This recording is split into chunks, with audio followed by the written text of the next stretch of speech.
Belushi rehashed to the shark picnic at Stinson Beach, but next, the eclipse. One chance this century, and you were there.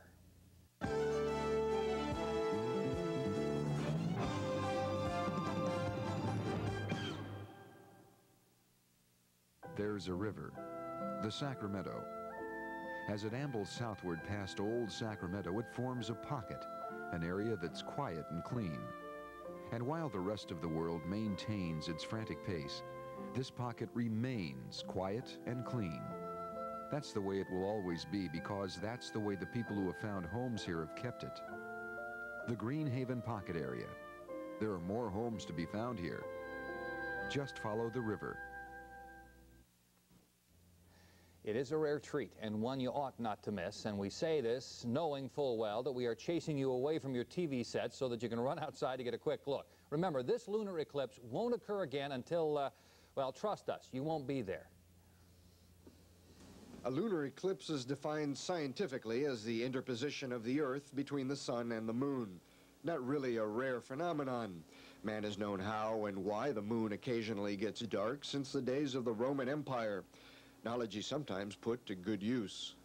One interesting story comes out of Columbus's fourth voyage to the New World. As the story has it, he was holed up on the north coast of Jamaica with supplies from another ship overdue, and was getting some benefits from the natives in terms of interim supplies, but they were growing less and less hospitable as time went on.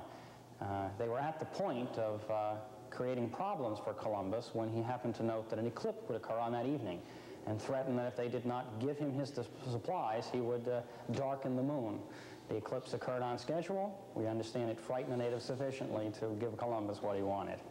This eclipse could be somewhat different from previous ones due to events on Earth. Something that we're going to be interested in watching for on this particular eclipse is the darkness of the eclipse and the presence or absence of color in the shadow that the Earth casts onto the moon's face. Sometimes this shadow can have color, typically a red or an orangish cast. There are some who suggest that this eclipse may be quite colorless, quite dark, the shadow being simply dark gray or even black. And this because of recent volcanic eruptions in Mexico. The feeling is that with an unusually high amount of volcanic debris currently in the Earth's atmosphere, this could cause the natural coloration to be diminished. A total eclipse only happens when the moon is full. As the moon circles the Earth, it usually crosses above or below the Earth's shadow. Once in a while, it passes through the shadow, blocking the sun's light and creating an eclipse. Now, at this stage, it is noticeable. Yes, very much so. It's been so for the last 10 or 15 minutes. And you were asking me when the next one would be? Exactly. 2029. You will almost be 92 by now. I'll be 92. Me, I'll be, what, 33? All right, let's... He's adding it up. I know. That makes you 48 right now. This is the darkest, as they were mentioning in the report, this is the darkest eclipse ever witnessed by anyone. In fact, this will also be the longest eclipse that they've had this century. And you're looking at it right now. Now, the total eclipse will occur at 11:38 and will end at 1:24. This total eclipse will last a total of 106.4 minutes. Now, the other eclipse that happened back in 1859 lasted 106.6. Remember, this one's going to last 106.4. This is going to be quite a year for eclipses anyway, because the maximum number will occur. We'll have 3 lunar and 4 solar eclipses. Just a coincidence. Right, and the only one visible will be this one from Sacramento. Now, there's no way for us, they're very interested in this dust cloud that's over the northern hemisphere and whether or not they can tell from this eclipse just how bad that is. We won't be able to see that with the naked eye, according to what I understand. You really can't tell color differentiation. Plus, from what I've heard, that's a little controversial. Some scientists don't think that cloud is going to have anything to do with it at all. So that's real subjective anyway. I see. So anyway, there is a lunar eclipse now. Of course, we're talking to no one. Everyone else has run to their windows or outside to see this thing. But it is kind of fascinating to watch, just because it's, what, 1736, I think, was the last time it happened. Right. So. Weather update. Okay. Because of the lunar eclipse, we're going to have snow tomorrow. I've got a sense of humor.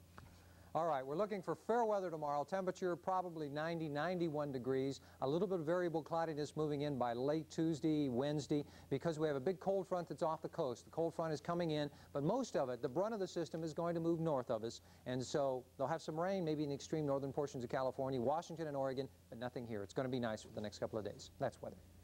All right, terrific, Joe. Recapping our top news stories tonight, the latest count in California.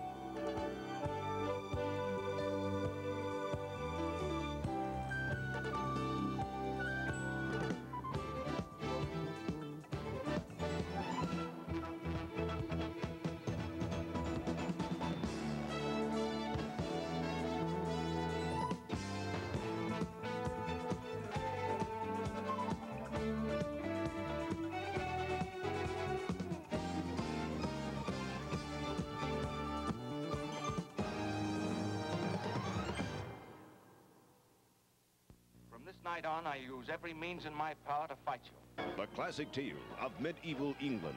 Errol Flynn and the Adventures of Robin Hood, Thursday at 8.